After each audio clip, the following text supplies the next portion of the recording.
If you've ever shopped at Gearful, you probably noticed that we have a staff pick badge. And if you look at the Peax lineup on our website, most of the products do have that badge on it. And there's a good reason for that. Today I'm going to go over a few of my favorite products from them and talk about my experience. I'm going to try and do it fairly quick because I just want to give you a brief overview of each. We'll start at the bottom with the Peax Gaiters. This is a Stormcastle Gaiter, and they're my go-to for just about any weather conditions anymore. They're breathable enough to where you can use them in desert when you're trying to protect from thorns and other things from a cactus, but they're also waterproof enough to where they're going to hold up to the elements in rain and snow. The way they're sized is actually to your calf instead of your boot size, so they fit a lot better than most gaiters, and then they stay up really well. They're not clunky, they're not too heavy, and you kind of forget that you have them on.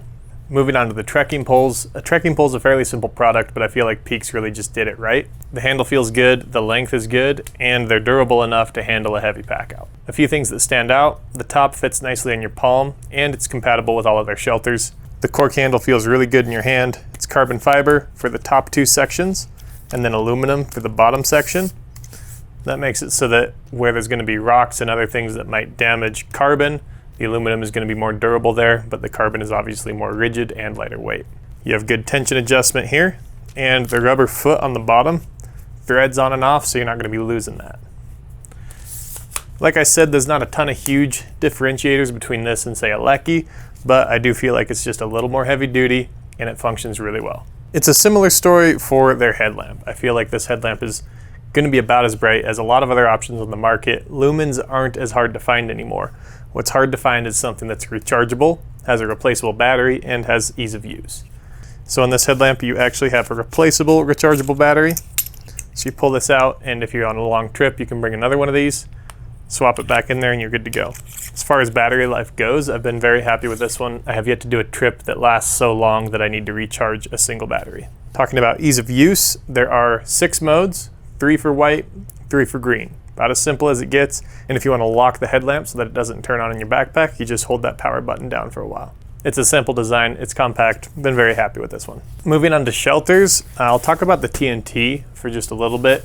It's a tarp and shelter combination. They call it the origami TNT because it folds up in a certain way that you can use it as a shelter. Now, I haven't personally spent a night in this. I've only used it as a tarp before, but I have set it up in the shelter configuration, and it's got plenty of space inside. It's easy to set up, and everything is reinforced, so you just feel like you're using a quality product that's going to hold up, even though it's very lightweight and packable. I will say it does fit kind of a niche audience, the guys that are going to be backpacking looking for an ultralight product that's going to be a shelter where you have to sleep on the ground.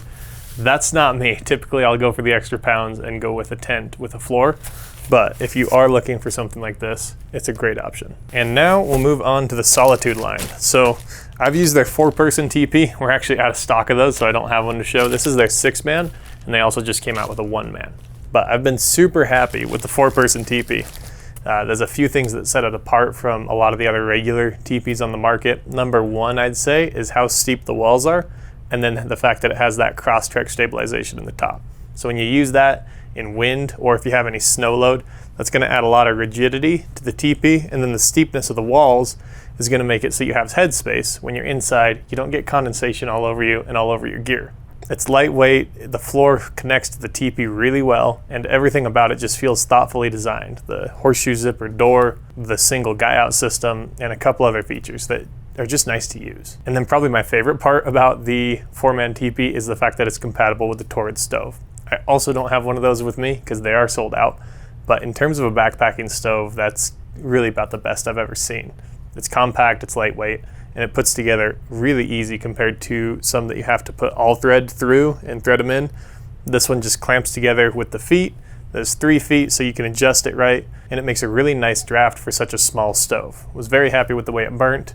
The operation of the door, the vent, everything seemed to be pretty seamless.